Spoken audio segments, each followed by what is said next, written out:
Halo, perkenalkan, nama saya Agung Nugroho, CEO Ultra Indonesia.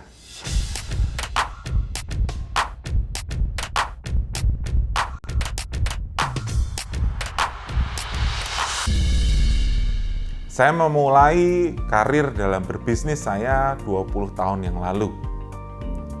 Dan saya memulai karir dalam bisnis kuliner saya itu kurang lebih sekitar 12 tahun yang lalu.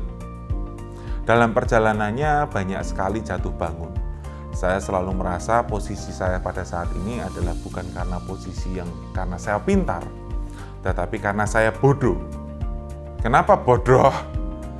Karena banyak sekali kesalahan-kesalahan yang sudah saya perbuat. Banyak sekali bisnis-bisnis yang saya tutup.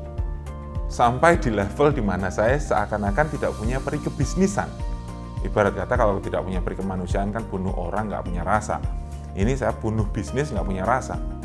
Karena apa? Sudah terlalu banyak. Untung saja dari banyaknya gagal bisnis yang dilakukan, ada beberapa yang berhasil. Dari situlah belajar terus-menerus sampai tidak ada habisnya. Dan di tahun 2016, kami akhirnya mendirikan sebuah perusahaan yang mendekatkan diri kepada UMKM. Tidak hanya profesional yang membantu perusahaan besar, kami ingin mendekatkan diri pada usaha di level mikro, kecil, dan menengah. Karena kita sangat pahami bahwa UMKM inilah yang menjadi tulang punggung negara kita. Kontribusi yang dilakukan oleh UMKM sangatlah besar sekali. Dari situlah kita membina hubungan baik dengan para kementerian, kita membina hubungan dengan baik dengan BUMN dan swasta-swasta untuk bisa memberikan kontribusi aktif kepada para UMKM di Indonesia, terutama di sektor kuliner. Nah, dari situ kita mengadakan sebuah event besar, ada Food Startup Indonesia, ada Indonesia Food Innovation dengan para kementerian dan banyak sekali dengan BUMN-BUMN yang lain. Dan kita memberikan materi-materi yang supaya semoga bisa memberikan inspirasi pada para UMKM untuk bisa lebih kuat, untuk bisa lebih mampu untuk naik kelas. Setelah 6 tahun, kita selalu mencoba untuk berkembang dan mencoba untuk memperbaiki diri, dan kami mempunyai big vision untuk Indonesia yang lebih baik. Kami harap Anda bergabung untuk menciptakan Smart City, Smart Indonesia. Hari ini kita akan bahas mengenai entrepreneurial stages. Jadi ada tahapan-tahapan dalam kita melakukan kewirausahaan. Ada tahapannya loh. Nah, kita akan coba lihat. Masih ingat dengan data yang kemarin ada UMKM di mana 98, sekian persen itu terjebak di mikro. Apakah Anda memang kepingin terjebak di mikro? Atau Anda kepingin ke kecil, ke menengah, dan nantinya menjadi besar? Pilihan ada di Anda. Kita harus pahami dulu, tracknya itu seperti apa sih sebetulnya? Sewaktu kita sekolah, misalnya ada anak kecil, dia bertanya kepada bapaknya, "Pak, saya itu sekolah sampai kapan?" Oh, ada TK, ada SD, ada SMP, ada SMA, ada kuliah. Kuliah aja ada S1, S2, S3, dan selanjutnya mungkin. Ada step-stepnya, ada stage-nya, ada tahapannya. Boleh nggak kita itu loncat? Boleh, boleh. Tetapi ada persyaratan yang harus kita penuhi. Dan itu pun loncatnya juga nggak ngawur juga ya, langsung loncat tinggi banget. No, nggak bisa seperti itu. Di dalam bisnis pun juga ada petanya. Ada yang boleh diloncatin, ada yang tidak boleh diloncati. Nah, Anda bisa lihat di sini ada 9 kalau dalam bisnis. Pada umumnya ya, ada ideation, ada bootstrap, ada seed. 3 ini tidak bisa diloncati. Setelah Anda melalui 3 tahapan ini, barulah Anda betul-betul masuk ke round. Bukan round A, round B, round C. Itu masalah investment. No, ini tahapan bisnis, tahapan dari entrepreneurial state Anda. Ada round 1, round 2, sampai round 6. Nah, apa bedanya? Itu yang kita akan coba pelajari. Di idea, simpel sekali. Anda baru punya ide. Mungkin ide produk, mungkin ide bisnis, atau ide lainnya. Dari situlah Anda mencoba untuk menelaah, untuk menyelidiki, untuk meriset produk seperti apa yang ingin Anda tawarkan. Di ideation ini tugasnya simple. Ngomongnya sih simple, jalaninya yang setengah mati. Oke, hanya ada dua. Satu adalah prototype. Apakah produk Anda bisa digunakan dengan baik atau tidak? Contoh nih, kalau seumpama itu makanan, berarti apakah produk itu enak atau tidak? Karena kalau di kuliner, enak itu sudah wajib. Kalau nggak enak, mendingan nggak usah bikin usaha deh. Udah ada 60 juta pengusaha di Indonesia, udah banyak sekali. Jadi ya kita harus pastikan secara prototipe, produk kita memang betul-betul bagus. Dan yang kedua adalah, apakah orang mau beli atau tidak? Yes. Jadi cuma ada dua, meyakinkan bahwa produk itu tuh bagus, berguna. Dan yang kedua adalah orang mau beli atau tidak. Simple ngomongnya, tapi untuk betul-betul menciptakan produk yang dua hal itu tadi, itu sebuah proses yang sangat luar biasa. Oke, selanjutnya adalah kita masuk ke bootstrap, di mana bootstrap itu adalah mencari jati diri. Jati diri, yes, jati diri dalam hal apa?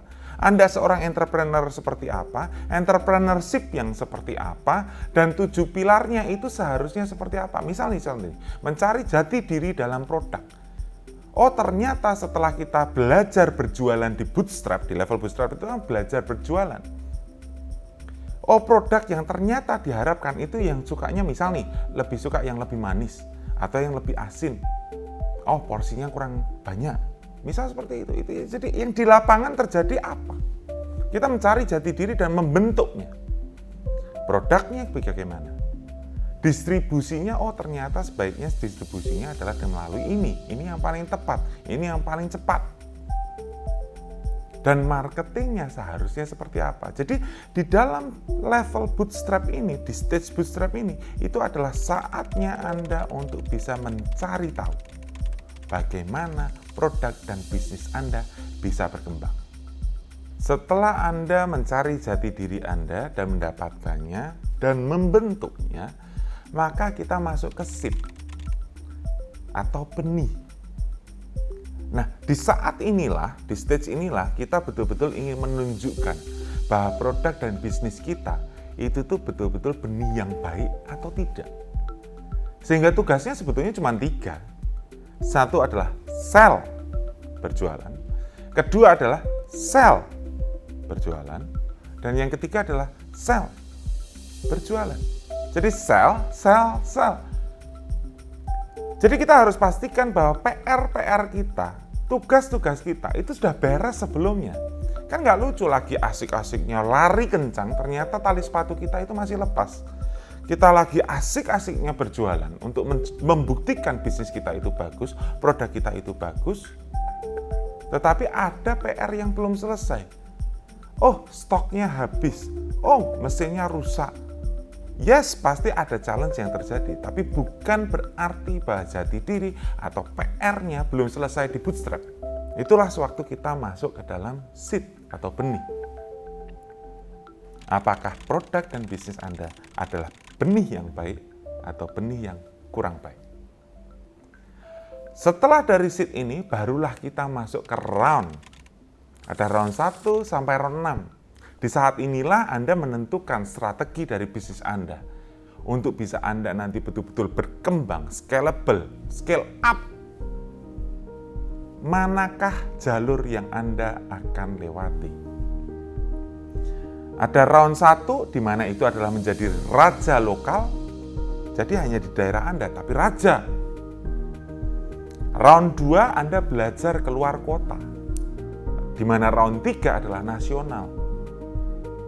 Round 4 Anda belajar keluar negeri, 1 negara, 2 negara, belajar ekspor. Round 5 adalah Anda mulai menguasai di daerah tertentu, misal benua, di area itu. Nah, kalau sudah round 6, berarti Anda sudah global, Anda sudah internasional, Anda sudah ada di mana-mana. Pesaing Anda sudah betul-betul brand yang sangat besar sekali. Coca-Cola misal, Starbucks misal. Yes. Jadi ada dari round 1 sampai round 6 ini Anda coba, yang manakah yang Anda akan tekankan? Apakah memang dari round 1, atau loncat ke round 2, atau loncat ke round 3, atau mau gimana? Disesuaikan dengan produk dan bisnis Anda tentunya. Nah, kita coba perhatikan lagi dari awal. Dari idea, bootstrap, seed dulu deh. 98% UMKM di Indonesia itu terjebak di bootstrap. Pencarian jati diri untuk mengerjakan PR dan tugas-tugas yang ada untuk melayakkan bisnis kita atau usaha kita layak disebut sebagai sebuah bisnis, betul-betul sebuah bisnis. 98% terjebak di bootstrap. Apakah Anda sudah tahu jati diri yang seharusnya tepat untuk Anda? Apakah Anda sudah tahu PR-PR dan tugas apa saja yang harus Anda selesaikan? Itu belum masuk ke pembuktian apakah kita benih yang baik atau tidak. Jadi Anda Pak sekarang menjadi tahu bootstrap inilah yang menjadi momok 98% pengusaha di Indonesia. Kembangkan diri Anda dan kapasitas Anda untuk bisa melalui bootstrap itu. Di sebelah kanan bawah kita perhatikan, di setiap step itu ada tulisan re-engineering and acceleration. Yes. Kalau di dalam idea biasanya disebut sebagai incubation. Kalau Anda sudah memiliki bisnis, maka disebut re-engineering karena kan sudah pernah engineering kan sebetulnya. Tetapi Anda membutuhkan untuk re-engineering, diulang kembali. Jadi kalau seumpama Anda bingung Anda itu ada di step yang mana, di stage yang mana, simple, kembali saja ke bootstrap. Kalau ternyata PR Anda itu sudah banyak yang terselesaikan, cepat kok melewati bootstrapnya, dan Anda bisa kembali lagi, mungkin ke seed lagi, atau langsung ke round. Kita kembali lagi pembahasan mengenai re-engineering dan acceleration. Jadi di setiap step itu, re-engineering ini artinya adalah kita mencoba untuk mengkaji lagi. Apakah ada skill set, knowledge, tim yang harus kita lengkapin di step tersebut. Contoh, sewaktu di bootstrap dan seed, bootstrap itu tuh banyak untuk kerjaan secara internal. Tentu saja eksternal ada dong, kalau nggak jualan gimana? Kalau nggak kita cari pendapat dari konsumen bagaimana? Tapi pekerjaan PR-PR itu dikerjakan secara internal. Yes, butuh bantuan dari orang luar misal, dari mentor, dari apa dan lain-lain, dari kelas-kelas yang ada, belajar terus-menerus. Itu di bootstrap, tapi kebanyakan kerjaannya ada di secara internal. Sehingga kita membutuhkan orang-orang yang bisa mampu membantu kita secara bootstrap, re-engineering. Setelah kita tahu untuk kita melewati bootstrap itu apa, baru kita akselerasi. Oh, PR-nya itu ini. Oke, harusnya nanti bentuknya seperti ini. Oke, acceleration itu adalah kita ngejar menyelesaikan PR tersebut. Sewaktu kita masuk ke seed, akhirnya lolos bootstrap ini masuk ke seed nih. Sewaktu begitu masuk ke seed, kita tahu tugas kita adalah sell. Untuk supaya kita bisa lancar melakukan sell, kita harus punya persiapan apa saja. Alat perang apa saja yang Anda butuhkan. Mungkin Anda butuh deck, mungkin Anda butuh sampel, mungkin Anda butuh banyak sekali. Nah, hal inilah yang menjadi re-engineering dulu. Setelah itu baru Anda acceleration. Anda betul-betul lari untuk berjualan karena alat perangnya sudah siap. Begitu juga di round-round yang berikutnya. Oh, di round 1, untuk bisa menjadi raja lokal, kita harus melakukan apa? Harus mencapai apa? KPI-nya apa? Itu harus dicari tahu dulu, diselidiki dulu. Setelah Anda dapatkan, Anda siapkan. Setelah Anda siapkan, Anda accelerate. Gaspol, kencang, kejar. The problem is banyak sekali pengusaha mengejar sesuatu tanpa persiapan. Mengejar sesuatu tapi tanpa tahu sesuatu itu apa. Ibarat strategi perang. Banyak sekali istilahnya permisalan dalam bisnis itu seperti strategi perang. Bikin strateginya bisa sampai 1 bulan, perangnya cuma 1 malam. Yang namanya bisnis butuh bertahun-tahun. Lah terus strateginya butuh berapa lama dong? We are not Superman. We need super team. Kita harus tahu kemampuan kita itu ada di mana, sebagai apa, seberapa banyak, dan kita butuh orang lain untuk membantu kita mengembangkan bisnis ini, mengembangkan Indonesia. Terima kasih.